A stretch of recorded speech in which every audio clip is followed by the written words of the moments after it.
तो प्रहलाद जी को यह विश्वास है कि परमात्मा मेरी रक्षा करेंगे, इसलिए गोविंद के पैर पकड़ लो। पाप करे प्रभु जी मिले, पाप करे सुख हो, और पाप करे लक्ष्मी बढ़े, सो भैया पाप करो सबको। किसी ने कहा महाराज जी ये क्या आप बोल रहे हैं, क्या बात करते हैं? कोई पाप करने से कोई सुख मिलता है? पाप करने से कोई ठाकुर जी की प्राप्ति होती है? पाप करने से कोई घर में शांति होती है? पाप करे का मतलब होता है पैर पकड़ना। यदि ठाकुर जी के चरण कमलों को पकड़ लोगे तो ठाकुर जी की प्राप्ति हो जाएगी। हिरण्यकश्यपु कहने लगा प्रहलाद,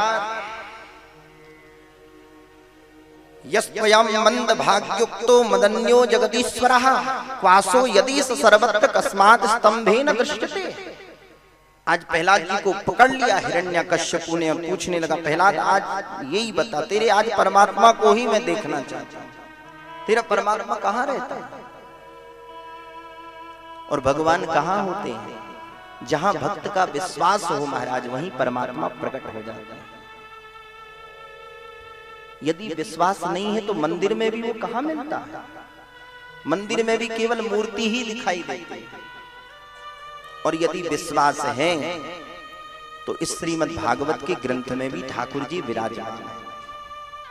और यदि विश्वास है तो इस कथा पंडाल के कण कण में ठाकुर जी बैठे हुए हैं। विश्वास है तो ये माइक्रोफोन में भी ठाकुर जी विराजमान हैं।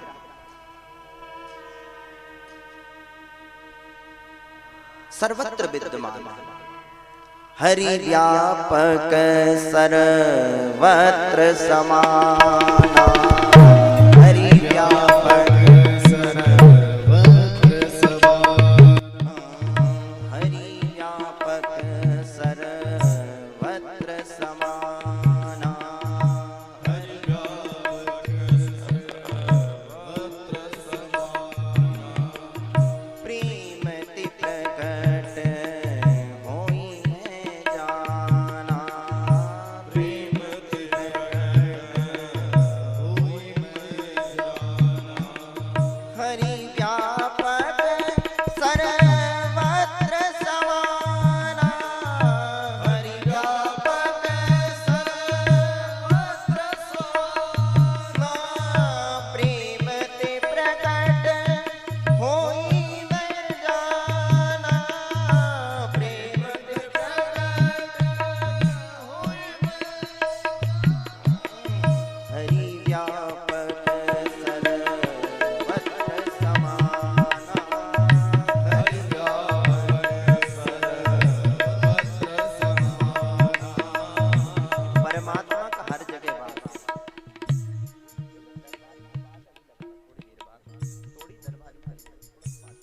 प्रेम से बोलो श्री राम, प्रेम से बोलो श्री राम। तो परमात्मा कहां है? जहां भक्त का विश्वास है। प्रहलाद जी कहते हैं, पिताजी इस खंबे में, इस स्तंभ में भी मेरे ठाकुर जी बैठे हुए हैं। तुरंत महाराज हिरण्यकश्यपु ने अपनी तलवार निकाली और उस तलवार से उस खंबे पर प्रहार किया। उसी क्षण नरहरि नरसिंह भगवान प्रकट हो गए। बोलिए नरसिंह भगवान की, नरसिंह भगवान की। देखते ही देखते में विधाता ब्रह्मा जी के वचनों को सत्य करते हुए, सत्यम विधातुम निज प्रत्यभासितम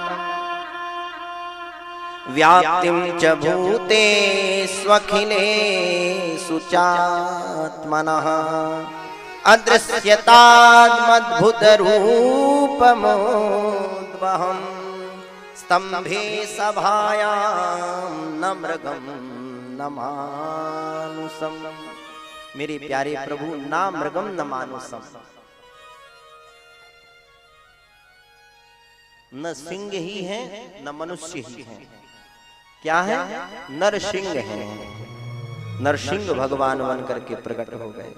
विधाता ब्रह्मा जी के वचनों की रक्षा करते हुए, अपने भक्त प्रहलाद का विश्वास को रखते हुए, भक्ति को रखते हुए आज नरसिंह भगवान का प्रकट हुआ।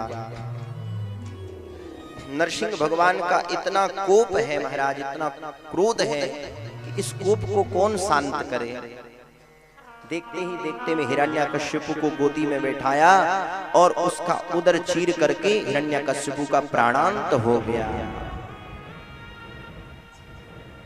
सब देवता लोग भयभीत हो गए कि अब भगवान के समीप कौन जाए, कौन स्तुति का गान करे।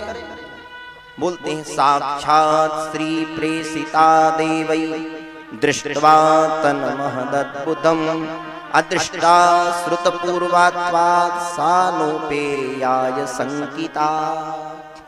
साक्षात भगवती लक्ष्मी जी आई महाराज, सोने की थाली में दीप प्रज्वलित करके आरती उतारने के लिए। और जो ही हुंकार भरी नरसिंह भगवान ने तो लक्ष्मी जी सीधी दूसरी श्वास बैकुंठ में जाकर के ली महाराज। लक्ष्मी जी कहने लगी हमारे प्रभु तो परम शांताकारम, आज ऐसा उग्र रूप इन्होंने कैसे धारण कर लिया। तो श्री ब्रह्मा जी ने प्रहलाद जी को प्रेरित किया, बेटा प्रहलाद तुम्हारी ही भक्ति के प्रभाव से भगवान ने यह उग्र रूप धारण किया। अब आप ही जाकर के भगवान के कोप को शांत करो। श्री प्रहलाद जी आए हैं और भगवान के श्री चरणों में प्रणाम किया। जैसे ही प्रणाम किया तो श्री नरसिंह भगवान ने प्रहलाद जी को उठाया और अपने गोदी पर बैठाया। स्वपाद मूले पतितं तमर्भकं विलोक्य देवा कृपया परिप्लुता उत्थाप्य तक्ष्मीष्ण्य दधात् कराम्बुजं कालाहि वित्रस्तदियां कृता भयम्। बड़े प्रेम से प्रहलाद जी को उठाया, गोदी में बिठाया। प्रेम से बोलो श्री राम श्री राम। प्रहलाद जी हाथ जोड़ते हुए कहने लगे प्रभु आपके इस उग्र रूप को बड़े बड़े देवता, ब्रह्मादि देवता भी आपके समीप आए, उन्होंने भी आपके इस उग्र रूप को शांत नहीं कर पाए, तो मैं आपकी स्तुति कैसे कर सकता हूं। ब्रह्मा दया सुरगणा मुनयोथ सिद्धा सत्वैकतानमतयो वचसां प्रवाहै किनाराधितुं पुरगुणोरधुनापि पिप्रु किं तोष्टुमर्हति समय हरिरुग्रजातै। हे प्रभु मैंने ऐसा सुना है कि ब्राह्मण में 12 गुण होते हैं और जिस ब्राह्मण में यह 12 गुण हो वही ब्राह्मण कहलाने का अधिकारी है। कि विप्राद्विशद गुणा युता दरविंदनाभा पादारविंदु विमुख स्वपचम वरिष्ठम। यदि वह 12 गुण वाला ब्राह्मण भी आपकी भक्ति से यदि उसका शून्य जीवन है, भक्ति से रहित है, तो वह 12 गुण वाले ब्राह्मण को भी आप नहीं मिलते, उसके ऊपर कृपा नहीं करते। और एक स्वपच जाति का, एक अधम जाति का भी यदि जीव हो और जिसके जीवन में भगवान की भक्ति है तो उसके ऊपर आप पहले कृपा करते हो। ये मैंने आज अपनी आंखों से देखा। भगवान नरसिंह बड़े प्रसन्न हुए प्रहलाद जी के ऐसे वचनों को सुनकर और प्रहलाद जी से कहने लगे बेटा मुझे थोड़ा विलंब हो गया आने में, तुझे कितना कष्ट प्राप्त हुआ, इन असुरों ने कितना दुख तुझे प्रदान किया, बेटा मुझे क्षमा करना। आपने देखा होगा भगवान के भक्तों ने कई बार परमात्मा से क्षमा प्रार्थना की, पर आज धन्य है प्रहलाद जी जिनसे स्वयं परमात्मा क्षमा मांग रहे हैं। बोले प्रभु प्यारे अंग कोमल तुम्हारे, दुष्ट असुरों ने मारे मम नाम एक गाने में। गिरी से गिराया तुम्हें जल में डुबाया हाय, कष्ट पहुंचाया दुष्ट अग्नि के जलाने में। और उर से लगाए और प्रभु कहे बार बार, करुणा स्वरूप लगे करुणा दिखाने में। कि मंजुल मुखारविंद चूम चूम कहे प्रभु, क्षमा करो पुत्र मुझे देर भई आने में। क्षमा करो पुत्र मुझे देर भई आने में। बेटा थोड़ा विलंब।